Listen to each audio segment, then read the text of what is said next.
Hey there, it's Lacy J here to ask you to go to spacebearmedia.com right now to access all our content, buy yourself some merch, and most importantly, send us a message, the latter of which we'll reply to on our newly revamped weekly pre-shows, where we have as many fun segments as we do on the audio pod.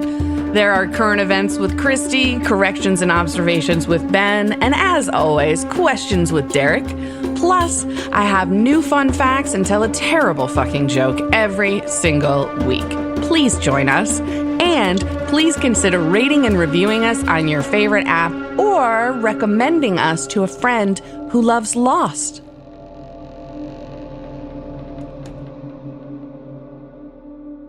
Hello, everybody. Welcome back. It's Lost in My 40s, Season 3, Episode 11. It's called Enter 77. It's a Sayid episode. It's a Derek episode. But first, hello. How's everybody doing? Woohoo! Fantastic. I'm going to wait a little bit Ben. longer this time to reply. Good. I've got Christy woohooing now every week. It's pretty great. All right, Benjamin. Remind us, please, where are the power rankings before we start this episode with Derek? The power rankings are Sawyer pulling back into first place with 69 points. Nice. Juliet dropping to second place with 61, and Desmond still holding firm at 43 points. The bottom of the barrel is Danny, Deadpants Danny, and Poopy Paulo in first and second, and then good old Chucky Widmore in the third spot. Chucky. All right. Sounds good. Let's see what happens this week. Derek, tell us about Enter 77. All right, so the episode opens with Sawyer walking down the beach. He sees a He's group of rocking people. the prison do, by the way, the half ponytail. Hot. Yeah. Love it. Sorry. Go ahead. He sees a group of people carrying the remains of a ping pong table and wonders where the hell it came from. Hurley tells him that Jin found it while out looking for firewood, and they made legs and paddles. All they need now is a ball. You just need to look in somebody's pussy. Exactly. Ping pong, yeah. Ping pong show. Hello. Hurley thinks the table landed in the jungle when the hatch exploded. Sawyer says, I thought the hatch collapsed. Hurley tells him all he knows is that the sky turned purple. He's not asking any more questions. He's just going to make a salad and move on. Of course, Sawyer can't help himself and sarcastically tells Hurley salads look like they're working. Oh, Dick. my God. He then inquires about the whereabouts of Kate, and Hurley is surprised she's not back yet. When Sawyer notices Paulo with his guns and ammo magazine, he asks how he got it. Paulo tells him that he got it from the magazine stack and informs him that they share things now. Oh, we Paolo, share come things. on. Shut We? up. Who's we? Yeah, Yeah, Who's right. we? Sawyer says, listen, Zorro, it was in my stuff.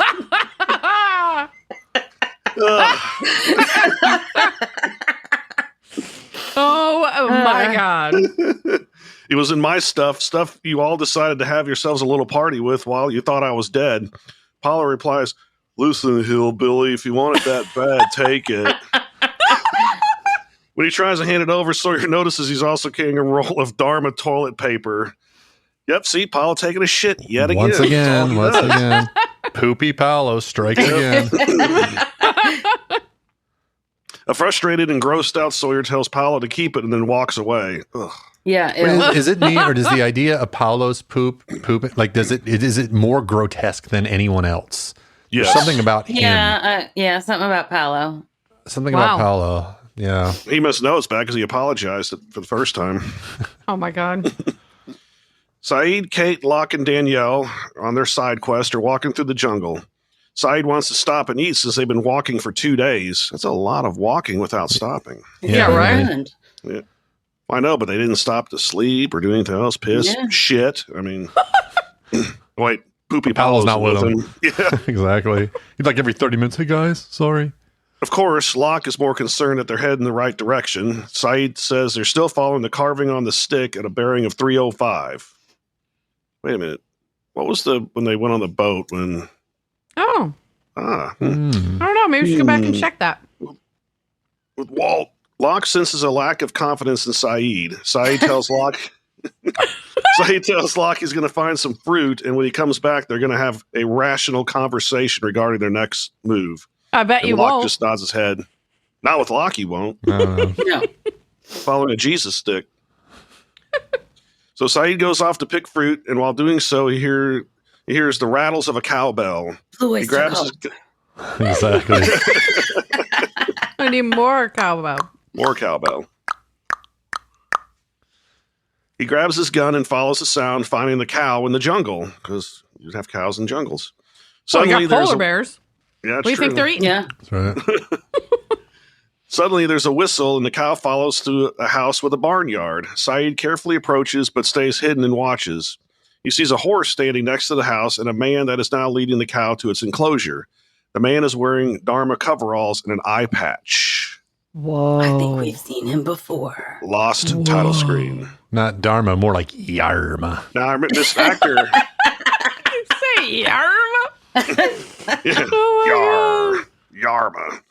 I recognize this actor. He played in a movie called Wishmaster, which I thought was a. Oh, I've never heard of it. That sounds like Me neither. a really bad, scary movie, maybe. It is. It's like Yeah. every wish you make, it comes back at you, but it's horrible, you know. Awesome. Yes. He's a genie, but they call him jinns. Yeah. Wow. Okay. And he always say, as you wish. So, back on the beach, Sawyer approaches the group holding the ball they need. Hurley gets excited, but Sawyer says, we're going to do a quid pro quo first. I know I've been gone a while, and you thought the general store was having a going out of business sale, but now I'm back, and I want what's mine. Oh. Nikki tells him it was never his to begin with, and he replies, Shut up. I love this. Oh. A, it's mine to begin with when I took it. B, who the hell are you? And C, because I'm fair, I'm going to let you play me for it.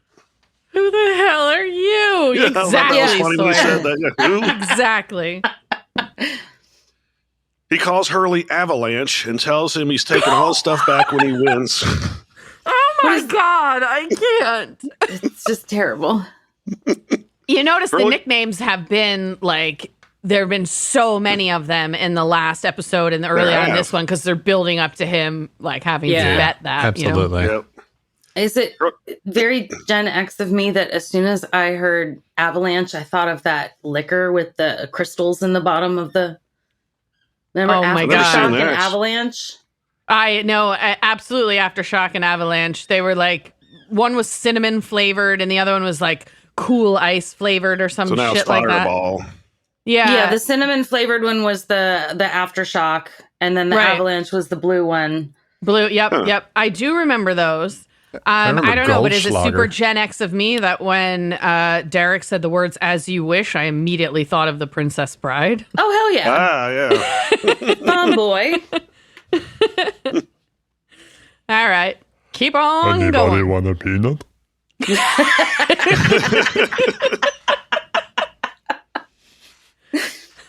So Hurley wants to know what happens when he loses, and Sawyer tells him to pick.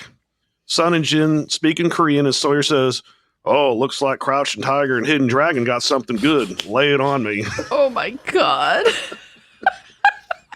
And Sun says, "Okay, no nicknames. If you lose, no nicknames for anyone for a week." Why would she only pick a week? I don't really understand. I'd But, say like okay. forever. Right. Why not bet that? Yeah, And Jiminy Cricket loves the idea, saying, "Nice." Oh my God. Sawyer agrees, tells him to pick their player, and he'll be back in an hour to start the slaughter. Okay. At the farm in the middle of the jungle, Sayid is looking at the house through binoculars. He tells Locke he's circled the house and there's nothing but jungle surrounding it. Right. The man is alone. Locke takes the binoculars and sees a satellite dish. Sayid says a dish of that size could broadcast for thousands of miles. He asks Danielle if this is the radio tower she once mentioned, but she says she's never been here before. Kate notes that Sayid said he's seen the man before, and he confirms it was on the video feed in the Pearl station. Whoop. So that answered one of my questions there. I mean, I guess it kind of answers it. Yeah. Yeah, kind of. Who, Yeah. who the guy is. Yeah. We see him in the flesh. He says that the man won't feel threatened if he's unarmed when approaching the house. I don't know about that. God, I know. Okay, This is- Walk to a Ben was guy to- just bitching about this to me this morning. So go ahead, Yes. Ben.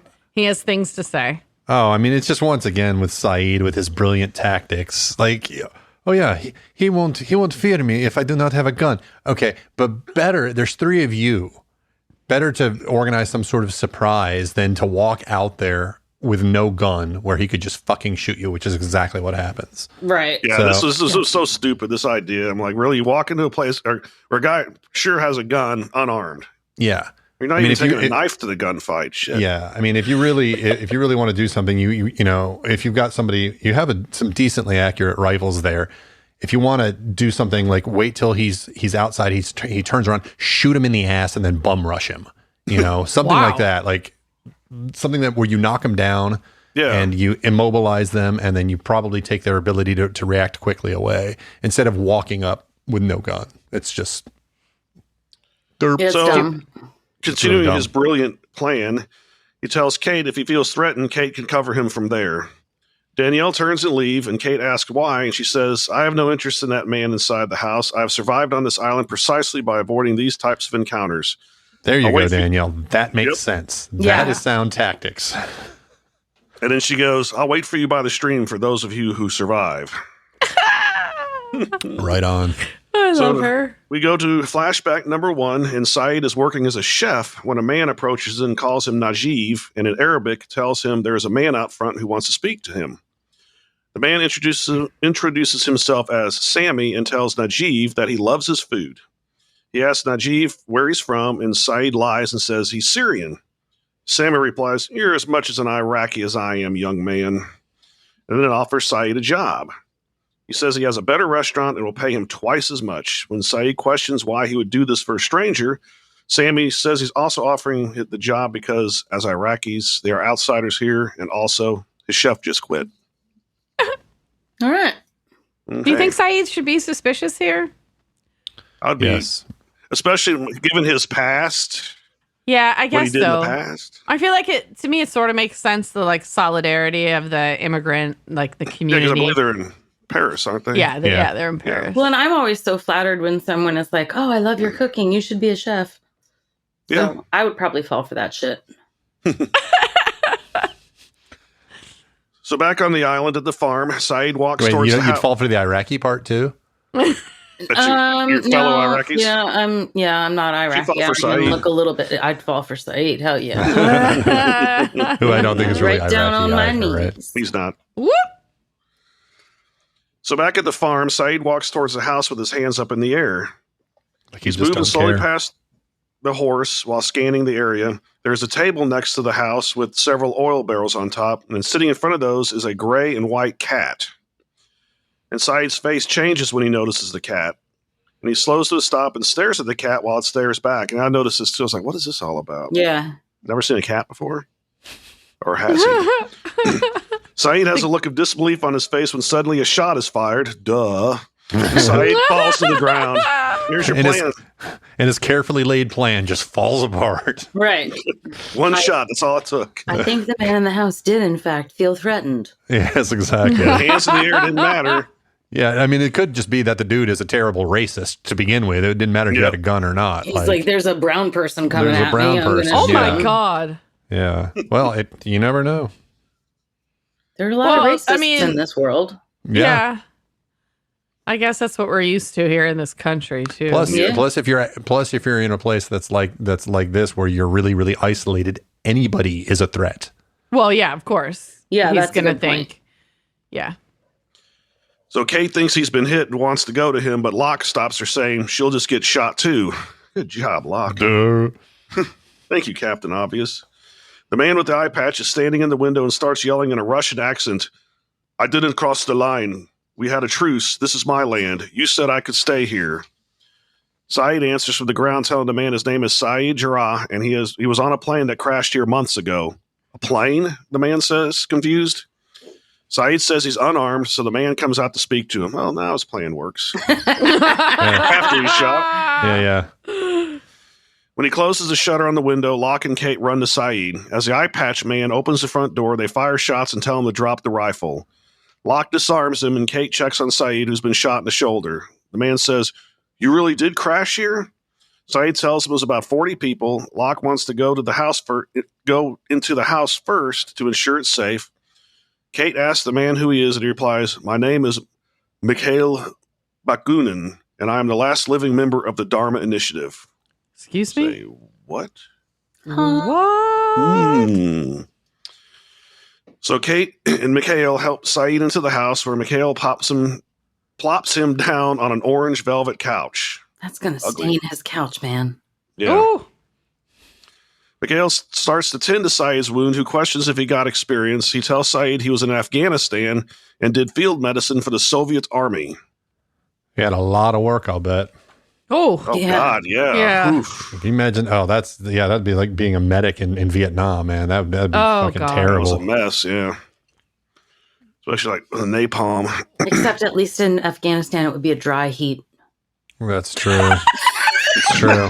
Dry heat. wow. Sorry. Wow. He asks Kate to get the medical kit on the top shelf in the kitchen. Kate goes to get the kit, and Sayid asks Mikhail how he got there. He picks up a bottle of Dharma vodka and replies, "I almost don't know where to begin." Sayid asks him to begin with the Dharma Initiative. Good place to start. Mikhail says, "I grew up in Kiev and joined the Soviet army. I was stationed at a listening post in Vladivostok. After we lost the Cold War, my unit was decommissioned. I was dismissed for my life in the military." Locke, being Locke, is exploring the house and finds stacks of papers in Russian with Russian handwritten notations on them. Mikhail continues, "And after years of conducting unpleasant actions against our enemies, I found myself wanting to do something actions. good." Yeah, I've never heard of it said that way. Puts So it he so wanted to do nicely. something good. Yeah. So he just replied to a newspaper advertisement. "Would you like to save the world?" it read. "That's how I met them. The Initiative." The what?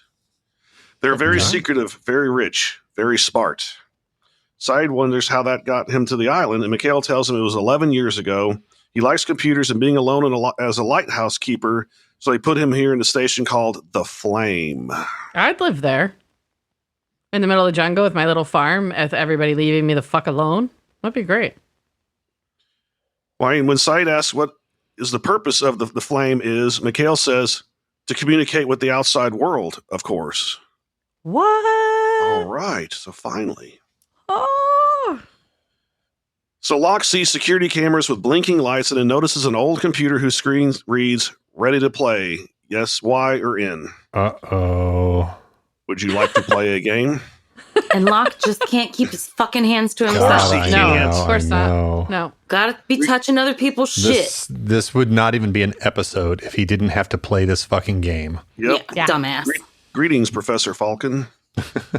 So a voice coming from the computer repeats, "Ready to play, ready to play." And of course, Locke presses the Y, and a chess game appears on the screen.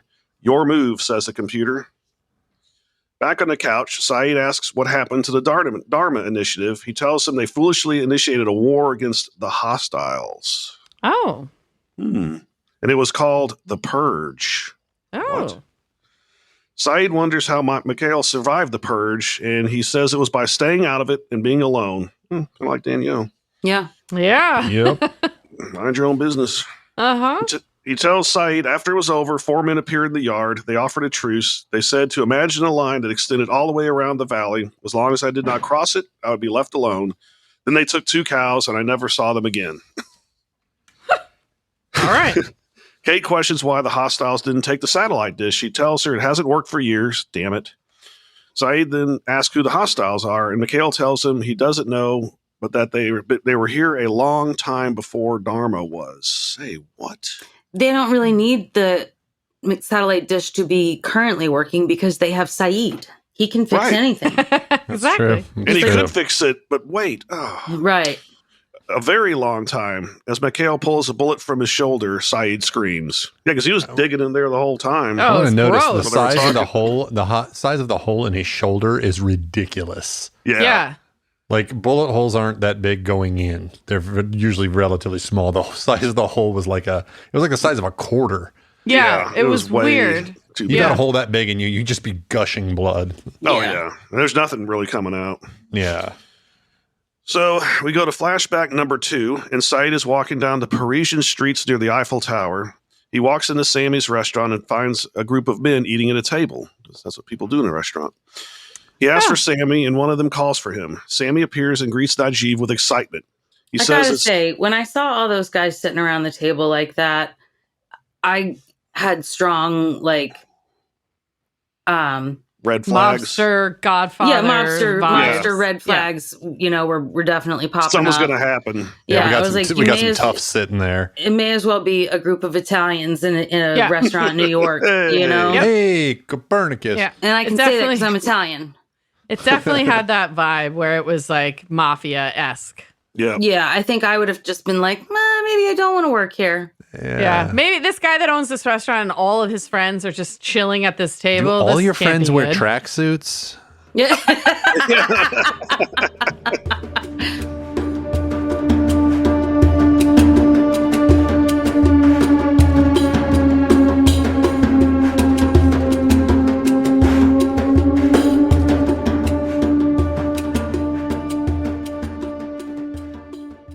All right, so he says it's a simple place, but they have good customers. Okay. Through the door comes a woman who Sammy introduced as his wife, Amira, who is in charge of the kitchen. When Sayid shakes her hand, he notices burn marks all over her arm. Pleasure to meet you, Sayid says, just before one of the men grabs him.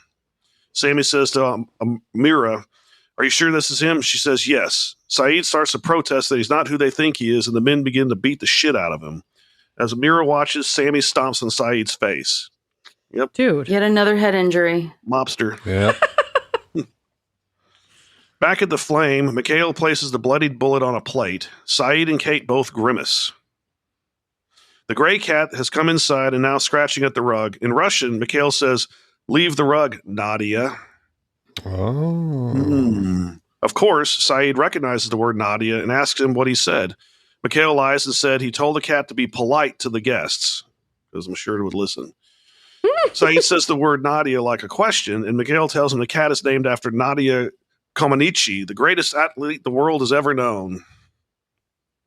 I was kind of obsessed with her back in the 80s. Oh, really? Stay I tuned. loved watching gymnastics back in the 80s, and she was amazing. Yeah. I think she was really good. Oh, she was great. Yeah. She was my idol as a kid. Her and Mary Lou Retton, the American. I didn't even that know who came she a little was, bit after that. to be honest. That's the first Olympics I remember watching was the 84. Mm-hmm. God, I'm old. Okay, so they also have the same birthday. Mikhail finishes fixing Sayid up, and Sayid Yeah, thanks he's him really proud of that. Yeah. that they have the same Mikhail's birthday. like, we have the same birthday. Okay. Ooh. Okay. You know who I have the same birthday as? Who? President Joseph Robinette Biden. Ah, Oh, yeah. Cool. Yeah. Mm-hmm. Oh, yeah, He's yeah. a little bit older. Just a little bit.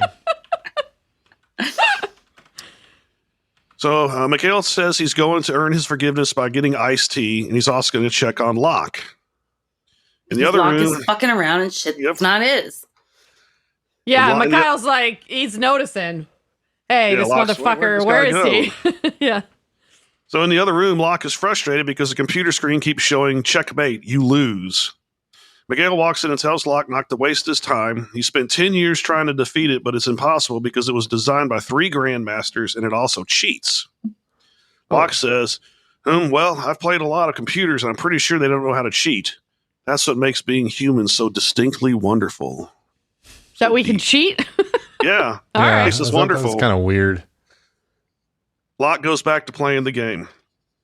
As Kate He's is bandaged- mesmerized at this point. he is. He's just constantly, yeah. You know, like, it's not going to stop. Yeah. It's like pressing a button. Yeah. He can't not pursue this now. Yeah. So as Kate is bandaging up Sayid's arm, he can tell something is wrong with her. She says that none of this makes sense and wonders why they would let him stay here with all this equipment. Sayid says the reason is he's not really Dharma. What? He's an What? other. Say what? She can't believe he's realized this and they are still there. He tells her they are still there because he's certain Mikhail is not alone. Kate turns to look at Mikhail in the kitchen, who's arranging glasses in a pitcher on a tray. And I got to tell you, that iced tea looks so nasty. It looks like he peed in it. Yeah, it looks like piss. I drink a lot of iced tea, and no, it's not supposed to be that yellow. I Yeah, mean, he it just looks peed. like green tea. I'm pretty Well, I sure it guess was it could be. piss. I think Ben's right. I think it was just pee. Well, if he's another, he's going to piss in there and give it to him. Ew. So we're back at the Originals beach, and everyone is standing around the ping pong table. It's apparent that Hurley has been chosen as their ping pong representative. Sawyer says... Well, they couldn't get Achara.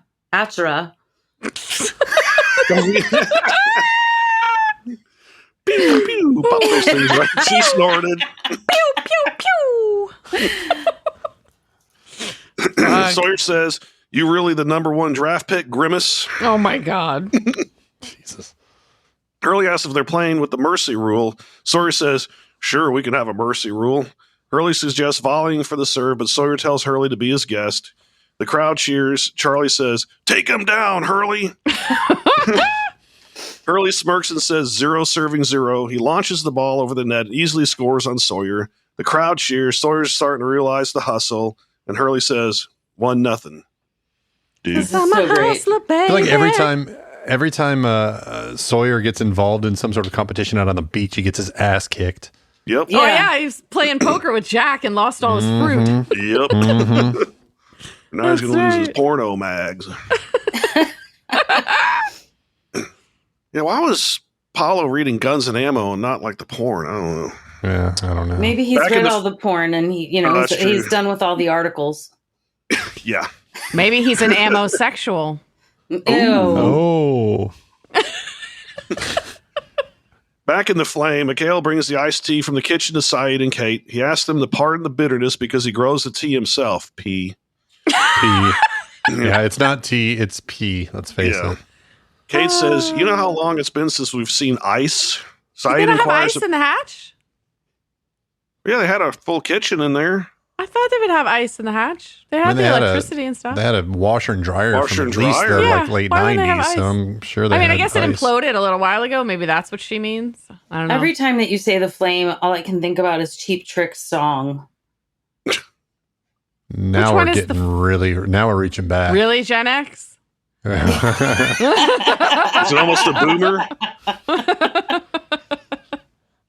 Remember after the fire, after all the rain. Oh yeah, I will be the flame. Yeah. I know that song. Sorry. That was a lovely rendition, actually. Thank you. Yeah, it's good. Can you do the high note at the end? What? Can you do the high note at the end when it goes an octave up on the flame? I will be the way up there. The flame. No, not really. That was pretty hairband. That's pretty good. Pretty good. I like it. Hairband. Yeah. So Sayid inquires about a series of thick wires he saw when he walked around the station. Mikhail explains that this is the hub and the wires go to the other various stations around the island. Sayid asks if any of the cables run into the ocean, and Mikhail tells him that there's an underwater beacon that emits sonar to help guide the vessels. Vessels? Sayid says by vessels. Yes, he's German. It should be Wessels. Vessels. By vessels, He's you not mean German. submarines? He's Russian. Yeah, Russian. They might say vessels too. You think? I don't know. Did I say German? Yeah. You said German. Ah, Mikhail, the German. Yeah. Yeah. Wow. Well, Daz, yes for both. Yeah. Oh my God. 9. 9. Yet. Mikhail confirms that, and he says that is how Dharma brought him to the island. Aha. Mm-hmm. He figures the hostiles have either destroyed or commissioned the sub by now. Sayid figures out that's how they managed to get the sailboat. When Mikhail asks about the boat, Sayid tells him they lost it to the hostiles. The men are eyeing each other, and Mikhail says it's unfortunate that they lost the boat. You can tell by now. There's so much tension in that room. Yeah, it's good. Yeah. Sayid jabs at him by saying, well, at least... The T was for tension. Yes. Are we on Sesame Street? Yes. Sayid jabs at him by saying, at least they got to kill one of them in the process. Oh. And this is when Mikhail says, why are we continuing to play this little game when all we know it has moved to the next stage? I love and it. He slams the pitcher against the wall, spilling tea and pee everywhere, and attacks Kate and Sayid. Mikhail kicks Sayid. And right about now, Locke pops out, right, to help, right? No. Oh, wait. Yeah. Wait, when does that happen? Keep reading, I guess. Yes, you'll find out. God. So Mikhail kicks Sayid into the wall and knocks Kate to the ground. Sayid fights back, and they punch each other a bit until Sayid bashes Mikhail's face into the breaker box. Boom. Mikhail lunges, and Sayid throws him over his shoulder and punches him in the face. They struggle a bit more, and then Kate is able to get her rifle pointed at Mikhail. She kicks him in the face, and then Locke runs in with his gun drawn. Nice of Locke to finally join the party. Exactly. He shows up. He Fighting goes. for probably at least 30, 45 seconds. I a imagine little he walks out and he fucking just goes, checkmate. You fucking moron. Sayid says, get a rope. Yeah, Sayid says, New York City, get a rope.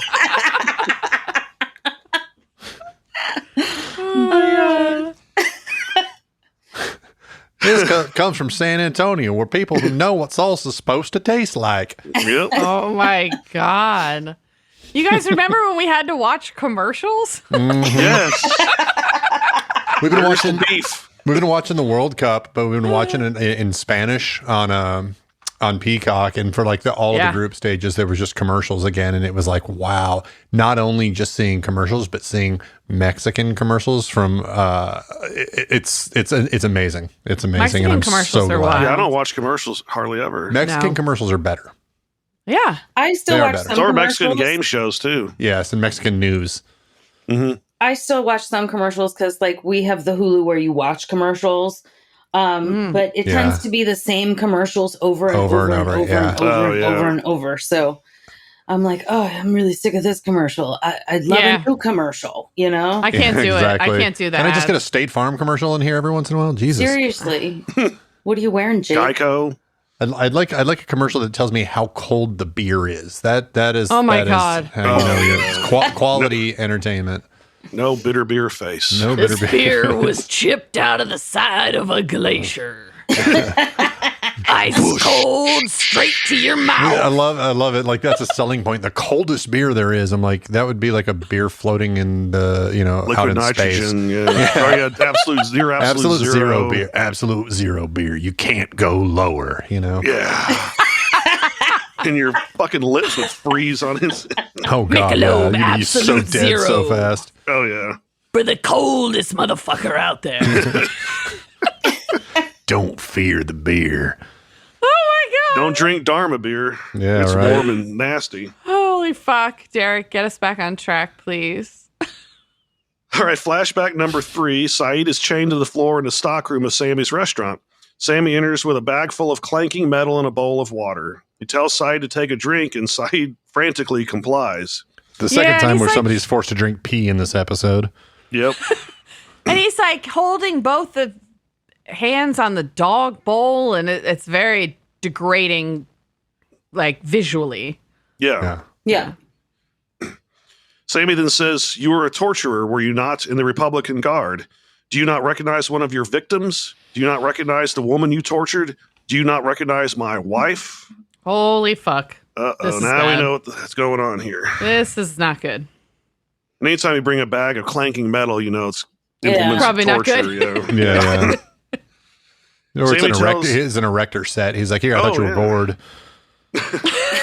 An erector set? That's yeah. back when Erector toys. set. Yeah. Back when toys were real. That's right, Exactly. made out of metal and not plastic. Back when you could kill somebody with an erector set toy. Oh, that and lawn darts. I had those. Oh yeah. Oh my god. I just like some Tinker Toys. I had Tinker Toys were Lincoln cool. logs. Yeah. I play with heroin in my tree fort. Yeah. You were hardcore right from the get go. Yeah. She snorted again.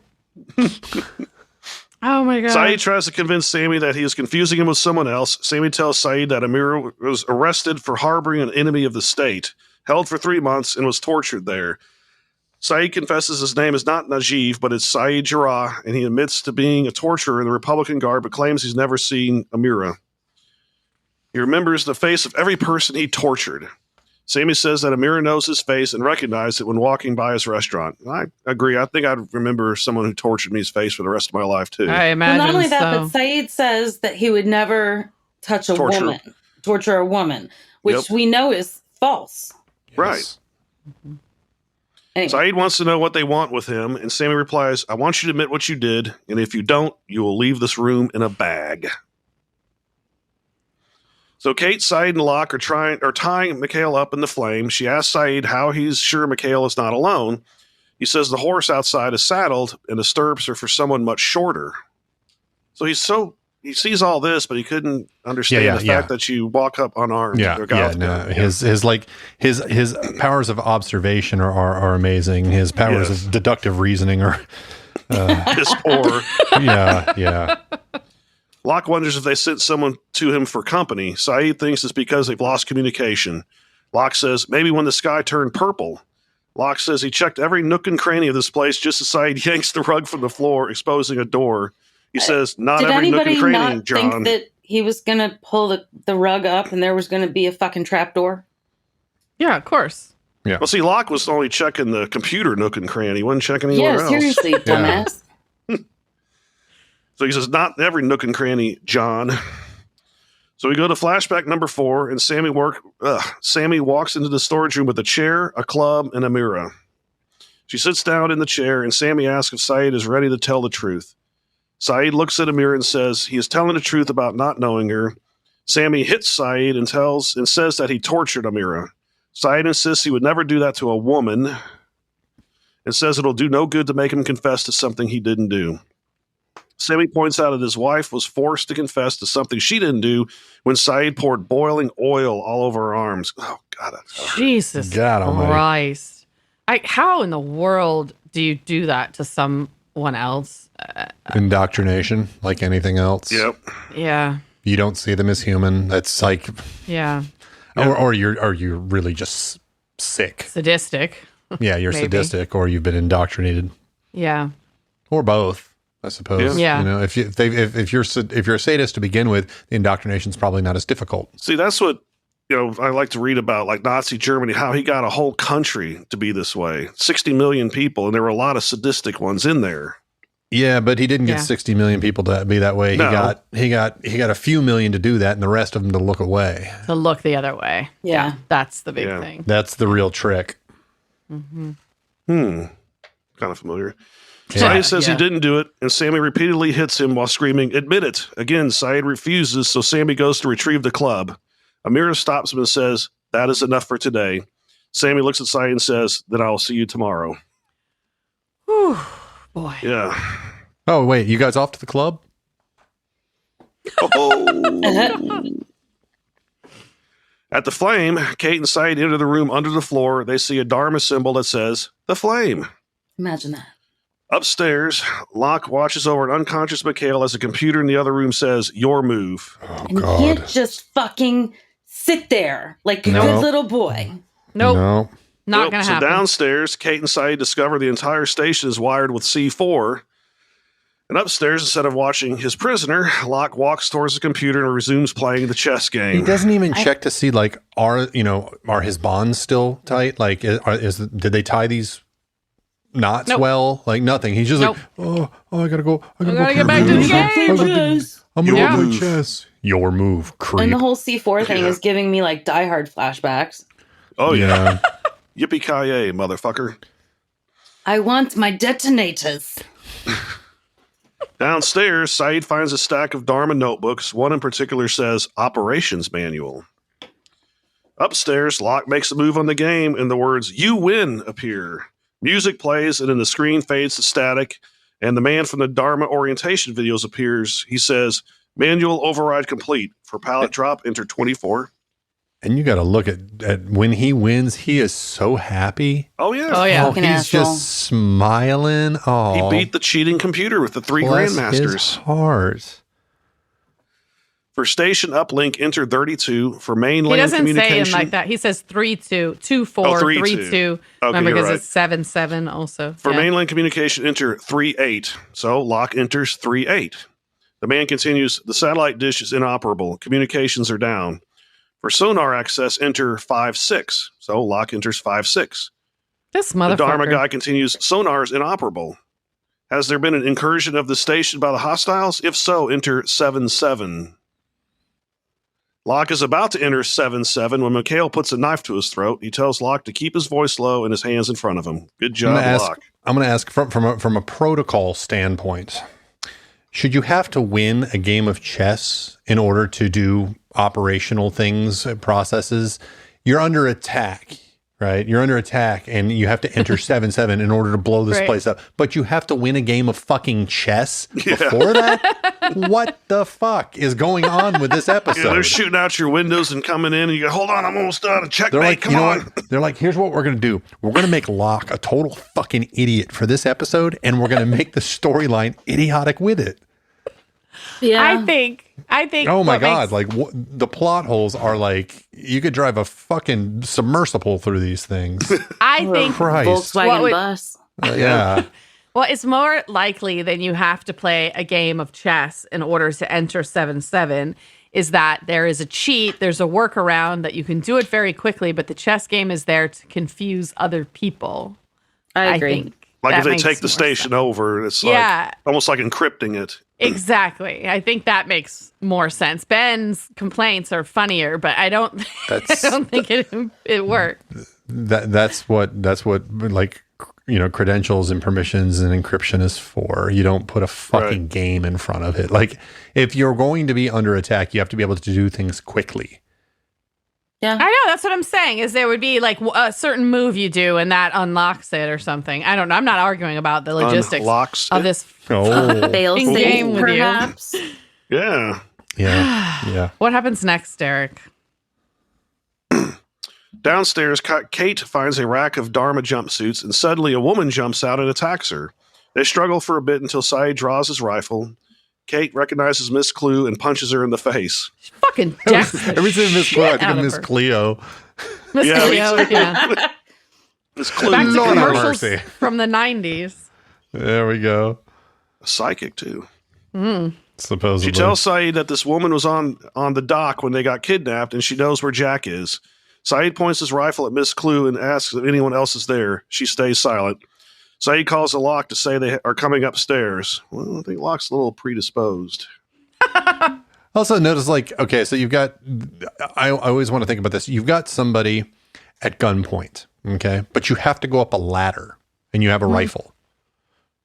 How do you get it? So they put her, when you see it, they're putting her up the ladder first. You go one person armed up the ladder, her in the middle, and then the last person last. Yeah, that does I would make think, more yeah. How you sense. should That do makes it, more yeah. sense. Yeah. And that's like, again. She could just this- slam the hatch in your face. Exactly. Whenever The you, second Right. you get Gets up there, you can't fire a rifle out of the top of it. You turn around and you just stomp on their goddamn fingers. They fall down. You shut the door. Yep. Done. Ay. Another plot hole. This episode. Ben hates this episode, and I don't agree. I like it, but I guess we'll argue about it at the end. Yeah. Let's do that.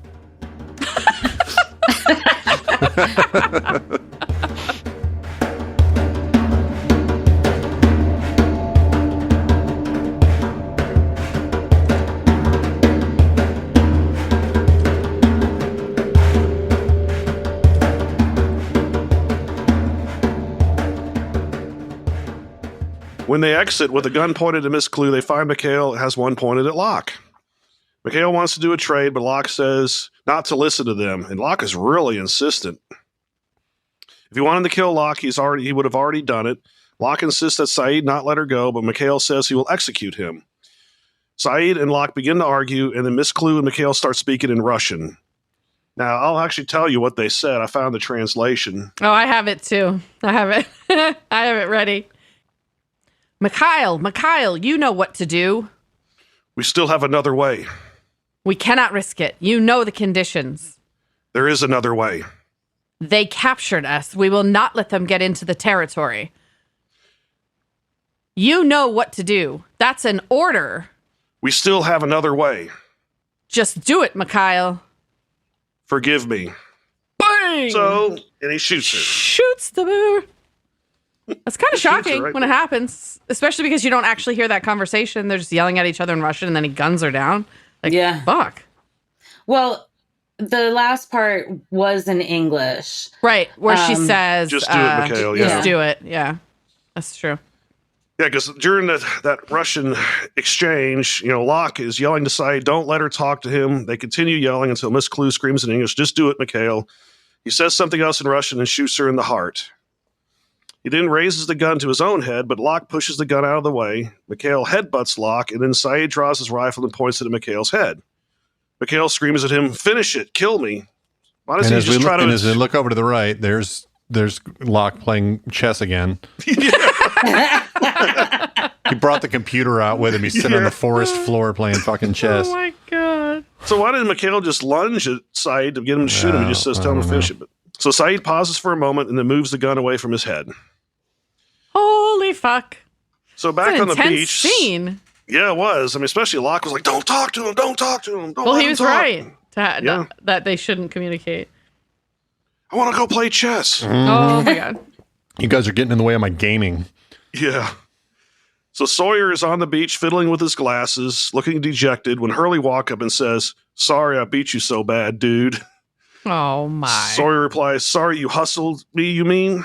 Hurley explains his mom had a table in their basement, and he nearly tells Sawyer he also played in the mental hospital, but stops and calls it a place that he hung out at. Hurley tries to make him feel better by saying, looks like that last slam didn't cause any long-term damage to your forehead. and you got 3 points, which is better than 0. So this is in the last 3 episodes. We've been talking about people getting hit in the face with ping pong balls. Yes. For various reasons. Right. different context, but yeah, same end result. One uses a paddle, the other doesn't. Or maybe they do use a paddle, slap her in the ass, and it pops out. Oh my god. Oh my god. Coming soon from Spacebear Media. What? Slap her ass and it comes out? That's a good name for it. Yeah. So some ping pong fun. Sawyer wants to know why Hurley is there, so Hurley throws some porno mags at him and says, I came to give you back your stuff because I know you're the kind of guy who needs stuff. Ouch. Sawyer wonders if Hurley is a shrink now, and Hurley tells Sawyer that he knows he's worried about Kate, but that she'll be okay. Which I thought was very nice. Yeah. Sawyer thanks him for the pep talk and nearly gives him a nickname, and Hurley stops him and says, dude, it's Hurley, or Hugo, if you want. And Sawyer says, get bent, Hugo. Jesus, Sawyer. Yeah, this is going to be a tough week for him. Yeah, right? At the Flame, Locke is at the computer. Big surprise. What a shock. Fucking asshole. He's like, okay, you're not bleeding anymore? Oh, I'm going to get back to my game. And Kate is downstairs grabbing supplies, as all of them should be doing. Yes. Yeah. They got a storeroom full of stuff that they need. She yells to Locke to see if he's ready to go. He tells her he'll be there in a minute. On the computer screen, the Dharma guy is still saying, has there been an incursion on the station by the hostiles? If so, enter 7-7. So you know what Locke's going to do. Oh, yeah. His only thing for like 2 seasons now is sitting in a place on a computer typing numbers in, and he's just like, oh, I could type 7-7. That feels like my former glory. You can tell what's going to happen, though, at the end of that scene, because Locke gets like that Locke look on his face. Yep. And you're like, Christ. They're never going to get around to having 2-person teams. Nope. No 2-person teams. Outside, it's dark now, and Sayid is walking with a gun pointed at Mikhail. Sayid wonders if anything Mikhail told him was true, but it figures it won't do any good to ask. He tells Sayid that he was never a member of Dharma. Really? But everything else is true. He did move to the farm after the Purge. Sayid thinks it sounds ridiculous that a group of scientists attacked his people, and Mikhail tells him to believe whatever he wants. Danielle shows up and asks Sayid if Mikhail killed Kate and Locke. She had a little confidence in him. I know. He tells her that they're gathering supplies from the farm. No, only one is gathering supplies. Yeah. The other is playing fucking chess. He says that they now have their ticket to the other's homestead and where they will find Jack, Danielle's daughter, and maybe a way home. Mikhail says there's nothing that will make him take them there, but Sayid whips out a map and says Mikhail is not the ticket. The map shows electrical and data cabling running from the Flame to a place called the Barracks. Uh-oh. The Barracks, which is comprised of houses and dorms with water and power for an entire community. On this island? What? Mikhail says there will be a moment when Sayid lets his guard down, and when he does, there will be no hesitation in killing him. Danielle says Mikhail is making a good point and wonders why they should keep him alive if they have a map. See, Even a if- smart one here. Get him. Even if Danielle. Sayid never lets his guard down with his tactical reasoning, he's going to give him an opening very soon. And it doesn't matter that whether he's with Shannon or not anymore. He's just a fucking imbecile now. I'm about to say there's no Shannon to distract him. Oh my God. Well, and I wrote down, I have a feeling that entering 7-7 is going to cause the C4 to explode. Yeah, One I would think, made yeah. that correlation too when I saw the C4 and then the 7.7. It would be even more rich if he's like, type in C4 if the C4, that's weird. Were we playing Battleship now? God. You guys hate suck my Sayid so much. battleship. I don't get it. I love him and I love this episode. I don't know what's happening. No, Why do you- I'm having less of a problem with Sayid and more of a problem with John Locke. Yeah, Locke is the one okay. that... I feel like All at this right. point they're going to go up there. He's like, hey, guess what? They've got Minecraft on this computer. And he's like, John never leaves that place. We never see him again. 3 seasons and he's just in there playing Minecraft. Oh my God. So we go to flashback number 5, and Amira walks into the storage room and sits down in the chair. She is holding what looks like the cat from the flame station. Ah, there's the cat. She tells Sayid that after they moved to Paris, she was afraid to ever leave the apartment, so she would just stare out the window where she'd see this cat looking for scraps. One day, she watched some sadistic children trap the cat in a box and then drop firecrackers inside. The fuck? She could hear the howls from 3 stories above. This gave her a reason to leave her apartment. It was to rescue the cat. She says that the cat does everything with her, but every once in a while, he will bite or scratch her. She says he does this because sometimes he forgets he's safe. This is She actually forgives- pretty profound. Like Yeah. It speaking is. from the I point was of somebody sobbing. who's been traumatized. I know you understand that, Derek, as well. Yep. Yeah, I mean, this is. And I sobbed through this whole scene. Oh yeah, it's tough to watch. It's hard. The whole thing is heartbreaking. Yeah, my We'll room get to got the really worst dusty. Really dusty. Yeah. Yeah. But she forgives the cat because she remembers what it's like to not feel safe. And also, it's an animal, so it's... Mhm. Well, right. And that is because of Sayid. She then asked Sayid to show her respect by acknowledging what he did to her. And this was tough right here. This is the moment. This Yeah. breaks me every time. Sayid says, I remember you. I remember your face. Your face has haunted me ever since I left Iraq. They both begin to cry, and Sayid continues, I am sorry. I am so sorry for what I did to you. I am sorry. Amira replies, I forgive you. Oh It my says, God. Yeah. It says that when her husband returns, she will tell him that she made a terrible mistake and he Okay, will hold be on. released. Imagine that conversation. Oh, yeah. Hey, honey. I Oh, imagine yeah. her husband is like, oh, that is so you. But all he has to do is say, Honey, well, those pants don't make you look fat. Yeah, exactly. I think we kidnapped the wrong guy, sweetheart. Oh, We just beat God. him for It's like, days. she's like, Holy hey, fuck. babe, I'm sorry. Unlike other people on the show, I'm not good with faces. Just let I him can go. play I'm sure chess. he won't do anything to retaliate. Oh It'll be my fine. God. Okay. Anyways, But yeah, she's a much better person than me. But yeah, that was a tough scene. that's something. And then Sayid asks why she is letting him go, and she says, we are all capable of doing what those children did to this cat, but I will not do that. I will not be that. I don't think that I'm capable of doing what those children did to that cat. I would like to think I'm not. I don't think I Right. am. I wouldn't do If it to a cat. I would have to have a box and some firecrackers to know for sure. Oh my God. But you I are the worst. I don't think I would do that. Yo, Yeah, I you're really don't think I would do that to a cat. Yeah, no. Oh my God. So outside the flame, Danielle has her gun pointed at Mikhail. She's trying to convince Sayid to kill him. Sayid says that it's his prisoner and he will decide his fate.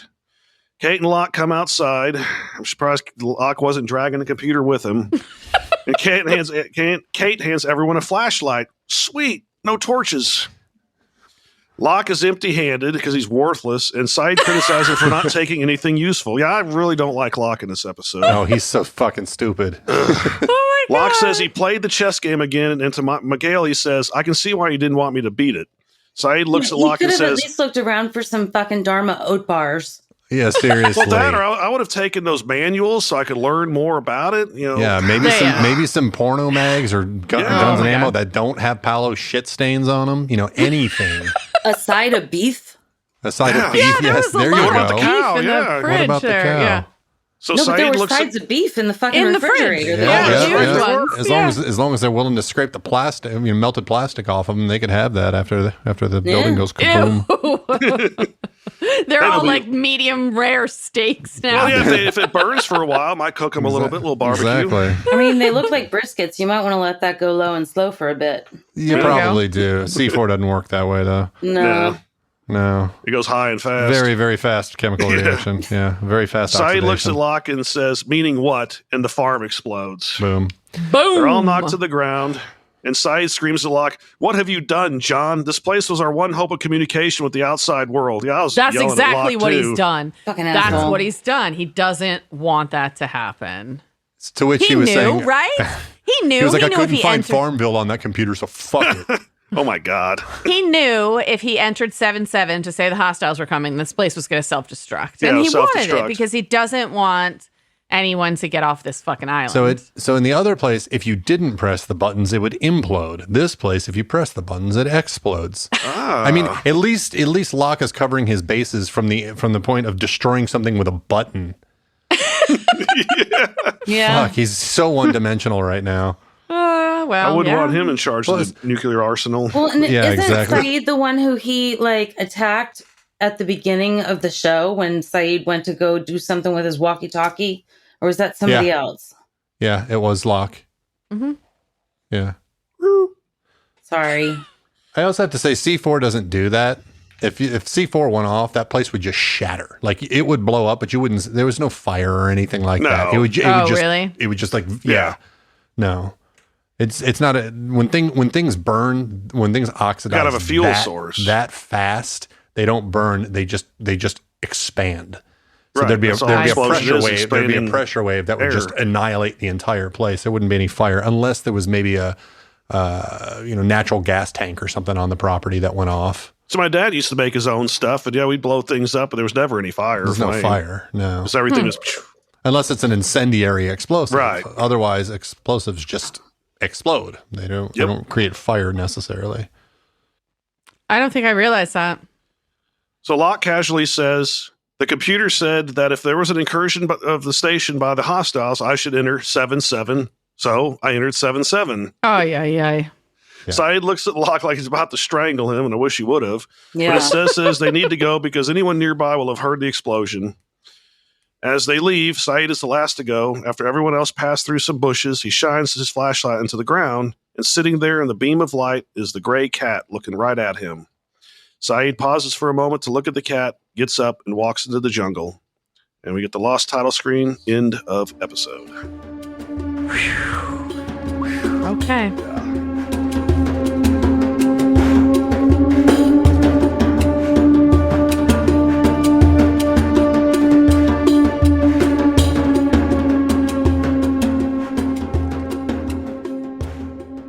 So before we argue about this episode, Destroy Locke, yes. we're going to talk some fun facts about Nadia Comaneci. Oh, cool. Oh, yay. Yeah, I had to pick her. She was an idol of mine when I was a child. I did some gymnastics myself. She is one of the world's best known gymnasts and is credited with popularizing the sport around the globe. And that was happening when we were children, or just before that, late 70s. So she was, like I said, she was a personal hero of mine as a child. I also trained with a Russian coach. I had a coach, Yuri, when I was a kid. And I was very into gymnastics. You said you loved it too, Christy? Yeah, I never actually did gymnastics, but I loved watching it.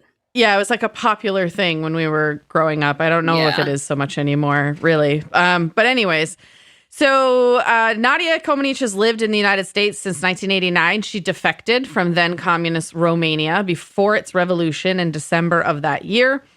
She later worked with and married an American Olympic gold medalist named Bart Connor, and they still live here in Oklahoma, and they have a gymnastics school. So she was born in Romania, apparently on the same day as Mikhail, which is November 12th, 1961. She began gymnastics in kindergarten at age 6 when she was scouted by Bella Caroli. And he put her in his experimental gymnastics school after he saw her doing cartwheels in a schoolyard. So at 14, she received the first perfect 10 at the 1976 Montreal Olympics. So gymnastics scoring was different back then. It's been changed now. I don't think it's done on a scale of 10. But when it was, she was the first to ever get a 10. Now. Yeah, it's different. So at the same games, she received 6 more perfect 10s and won 3 gold medals. I had a VHS tape when I was a kid about her perfect 10s, and I watched it ad nauseum. She kind of moves like she weighs nothing. You can find videos of her on YouTube and watch that. So in the years after Montreal, the oppressive communist government in Romania restricted her movements increasingly as the years passed. She was unable to cash in on her fame and accomplishments because she couldn't go anywhere. They wouldn't let her leave the country. Her coach, Bella Caroli, eventually defected to the United States and then was trained Mary Lou Retton, who was the very famous American gymnast in the 80s. In her memoir, Nadia Comaneci writes about finally deciding to defect from Romania. She says, life took on a new bleakness. I was cut off from making the small amount of extra money that had really made a difference in my family's life. I was also insulting that a normal person in Romania had the chance to travel, whereas I could not. When my gymnastics career was over, there was no longer any need to keep me happy. I was to do as I was instructed, just as I'd done my entire life. If Bella hadn't defected, I would still have been watched, but his defection brought a spotlight on my life, and it was blinding. I started to feel like a prisoner. So on the night of November 27th, 1989, a few weeks before the Romanian Revolution, Comaneci defected with a group of other Romanians crossing the Hungary-Romania border. Their journey was mostly on foot, and at night, they traveled through Hungary and Austria and were finally able to make it to onto a plane to the United States. Like I said, she lives in Oklahoma with her husband. They run a gymnastics training school. She's got dual citizenship between now Democratic Romania and the United States. Overall in her career, she won 9 Olympic gold medals, 4 artistic gymnastics championship medals, and received 9 perfect 10s. She is also the youngest ever Olympic gymnast all-around champion. She won it at the age of 14. And since the rules have now been changed that you must be 16 to compete, this record will never be broken.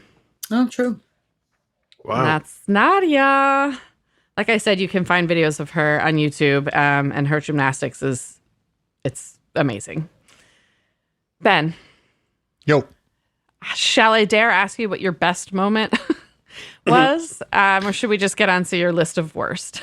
No, I think you mistake me. I don't think this whole episode is bad. I think most of what happens in the present tense in this episode is bad. I think the flashbacks are actually really, really good. The flashbacks in this one are far better than what's happening right now. So my favorite scene was Amira's like monologue there with where Sayid, fesses up to being the torturer. Like that was a really, really well written, well acted scene.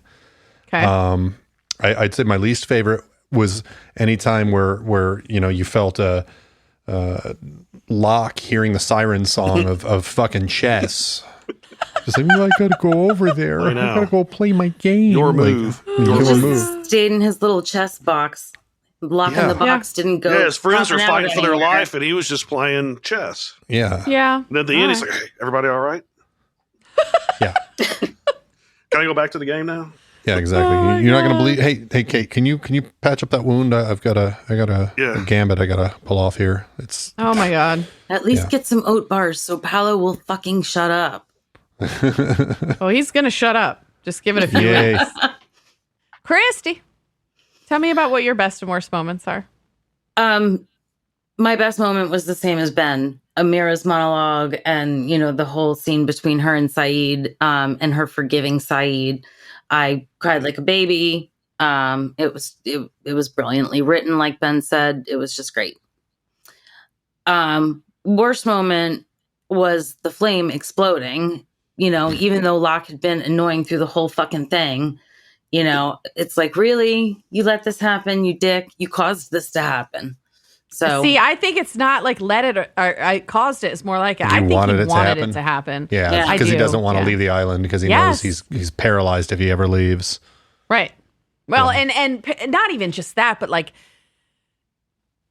it's the he's sort of like a heroic type figure here, and he's the adventure guy he always wanted to be. It's not just the can I walk or not walk. It's like his whole identity.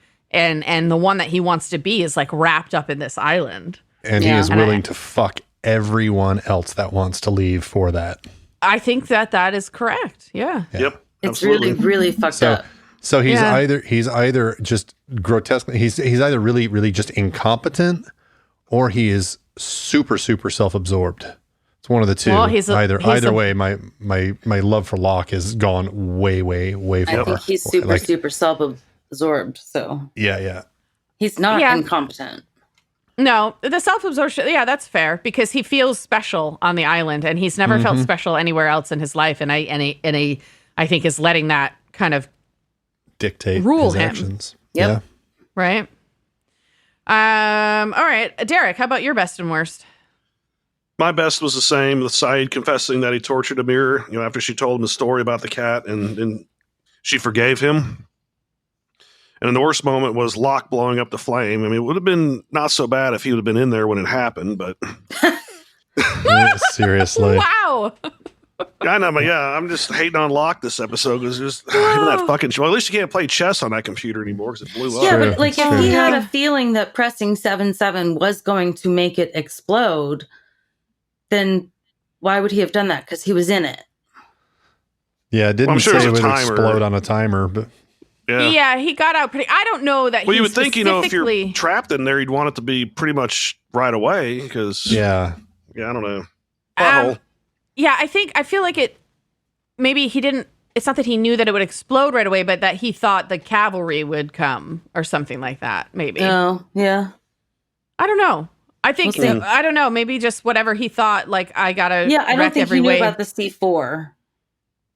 Yeah, because he never went downstairs because, he was useless. Instead of gathering supplies and size of beef, he was playing chess. Yeah. And the other thing is, when you're downstairs, and this is to the other characters, and you see that this place is wired up to C4, and you see this place where there is a computer, and you've been told that this stuff runs to all these different places all over the island, this computer is probably hooked up to something dangerous.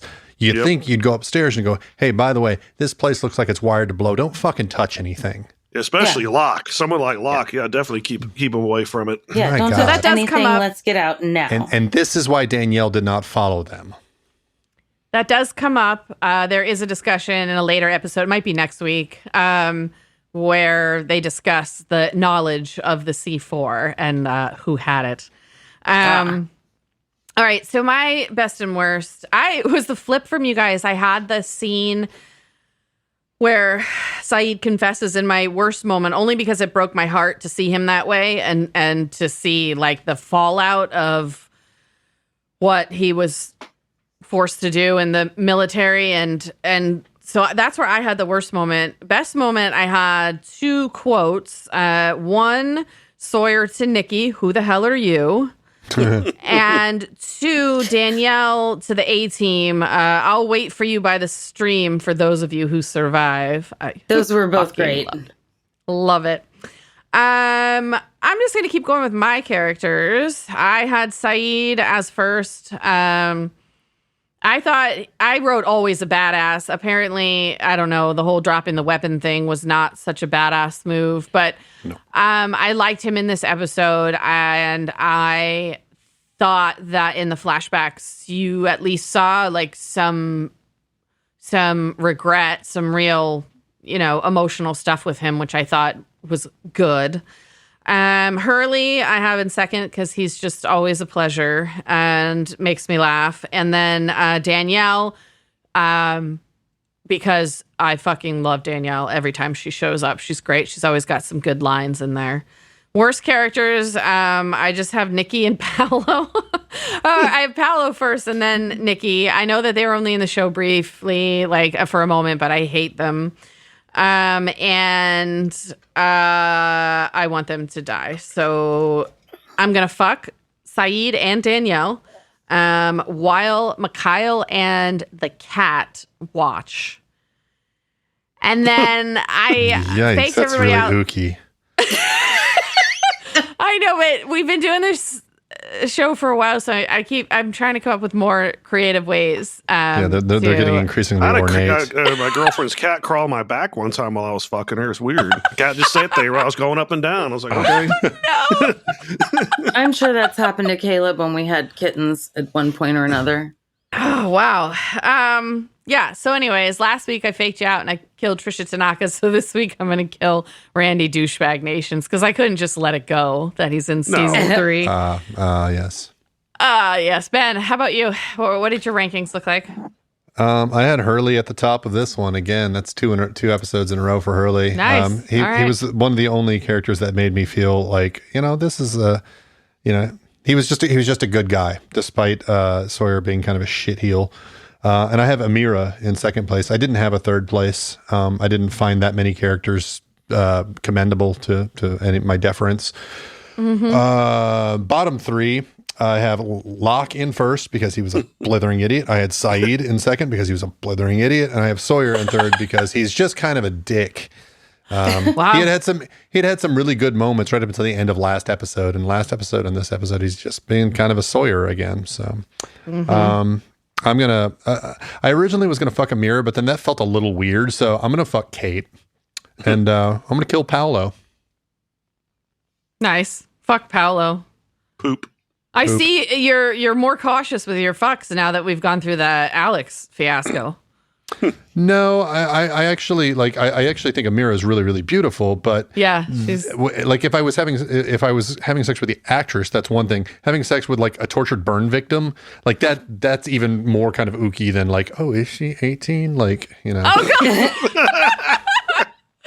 Equal ook. Equal. Yeah, Equal they're ook. both pretty ooky, but she was 18, so what does it matter? Okay. No, we get Yes. it. We get it. Okay. Derek, how about you? My best was Hurley. Same reasons that Ben liked him because plus he beat Sawyer at ping pong. Yeah. Yeah, it was great. Whipped his ass actually. Because I thought about putting Sayid first, but because of his terrible planning and coming unarmed to the farm, I put him as second, and then I have Amira as third. And the worst is Paolo and his toilet paper. Then second is Nikki, and then third is Locke because he's just an idiot this episode. I'm going to fuck All right. Kate, and I'm going to kill Paolo with his All guns right. and ammo magazine. You gotta go alien on him and just jam the magazine into his mouth. Yeah. Oh, that's right. Christy, what do your So rankings my look like? top 3, I have Amira. I love that she forgave Sayid. Yeah, big moment. Yeah. I have Danielle because she's like, I'm not fucking around with you people. I'm going to go sit over there and wait and see what happens. And then Hurley because he is awesome and he won the ping pong game. Hurley's getting a lot of points Hell these last yeah. couple Yeah, of yeah. episodes. All Yeah. right. Bottom, Nikki, who even are you, lady? 2. Who are you? Yeah, Oh, Paolo yeah. with his, poop stick. Oh my god, Stick. that's his name, Paulo Poopstick. Paolo Poop Stick. Yeah. And then Locke because he's a blithering idiot. I'm going to. I was the fuck- only one who left Locke out of my ratings. Yeah, you're too How forgiving. could you not? I don't know. I guess I am too forgiving. I don't know. You're too forgiving of Locke. Yeah. So. Oh wait, who haven't I forgiven? Ever since you fucked him in the sweat lodge, you've been a little weird. Yeah. I'm just gonna say it. Well, one thing though I forgot What to did mention you is see in the sweat lodge? this episode covered day 79. It took them 3 days to get there, so they were on their way to this station on day 77. Oh, cool. Oh. Mm. So I'm gonna fuck Sawyer. I'm gonna give him a pity fuck because he lost the ping pong game and he's feeling Are pretty you bad going about to use the himself. ping pong ball? No. She's gonna give him a pity ponk in the forehead with her ball. No, the ping pong ball isn't used during sex. The ping pong ball is used to attract a mate. Oh, That's foreplay. Yeah. if you see a guy that you want to marry, you pop him one in the forehead. Exactly. Yeah. Like, boom! You hit him from 20 feet away. He's like, man, that's a snapping pussy. Oh, okay. And I'm gonna kill Locke because he was just so Ooh. fucking stupid Oh my Wow. god. that I have no patience for him right now. Mm-mm. Wow. All right, Mm-mm. Ben. What do our rankings look like? Our rankings look like Yeah, Sawyer still in first place. He actually went up. I guess a lot of people mounting him. 71 points. Juliet still with 61 points. And we've got the mayor of Islandtown breaking into the top 3. Hurley with 50 points, which drops Desmond out of the top 3. Whoa, we Desmundo. still have Here comes Hurley. Deadpants Danny with 90 points, and now Poopstick Paulo with 66 points, and still got Charles Widmore in third place. Wow. Poopstick it is. All right, Christy, what are your final impressions after episode... what episode is it? 11. 11. I kind of have a love-hate with it. Okay. I love a lot of the Sawyer stuff, or not Sawyer stuff, Sayid stuff. And they did get a lot more information in this episode that does further the plot, but I don't like how stupid everybody was being at the farm. Yeah. No shit. You know, like what the fuck is wrong with you people? So, yeah, All right. love-hate. Ben, dare I ask you for a final impression? I mean, I think I said most of it earlier. The flashback stuff I thought was well done, well written. I honestly, everything that happened in the present for the most part, I think was stupid. The planning, the idea of, hey, this is what we're going to do here. The whole thing with Locke and him blowing things up and playing chess, and Sayid and his tactical missense, all of that stuff. It made this episode happen. But I feel like this episode could have been done in so many better ways. Like, okay, let's say he has this place where he's dealing with this past where he was a torturer, right?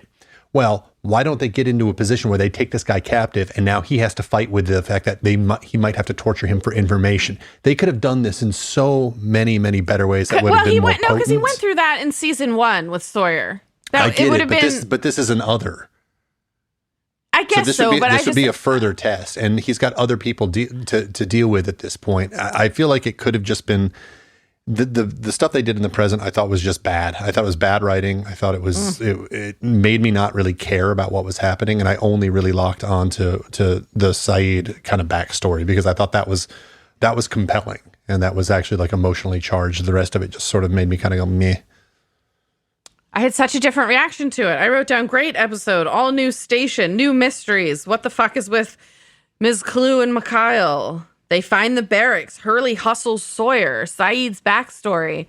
All of those things I thought were great. I loved it. I don't know. We just had a really different impression of these episodes. Yeah, I feel like there's just a couple things that sort of eclipse. It had strong points, but there were a couple things that were so stupid and so poorly done that I think it sort of eclipsed everything else for me. I see. Okay. Well, I guess my propensity for forgiving Locke, doesn't let that bit of it cloud it for me, I suppose. Maybe that's what's going on. Yeah. But anyways, I liked the episode. And I'm ready to see what happens next. Where's the A team headed? Are they going to make it to the barracks? Oh my God. Derek, what did you think of Enter 7-7? And did it leave you with any questions? Yeah, I actually liked this episode. I mean, except for the Locke crap. I felt, I liked the flashbacks. They were really good. Really gave some insight into Sayid, but I think they could have the story could have moved along farther if Locke hadn't blown everything up at the end, because I'm sure there's probably some good information in that building.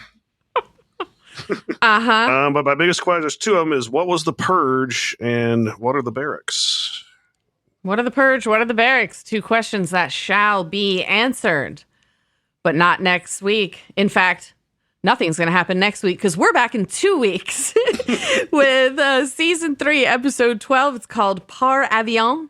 It is a Claire episode. It's a Ben episode. Those 2 questions don't get answered, Zarek, but another one you have does. There's a big fucking reveal and a shocking ending.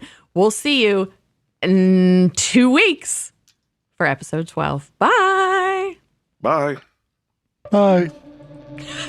Bye. Bye. Oh my God. До свидания. Lost in My 40s is a Spacebear Media production. Executive produced and edited by me, Lacy J. Sound engineering, editing, and original music by Benjamin Trimp. Like and follow Lost in My 40s on Facebook to interact with your hosts.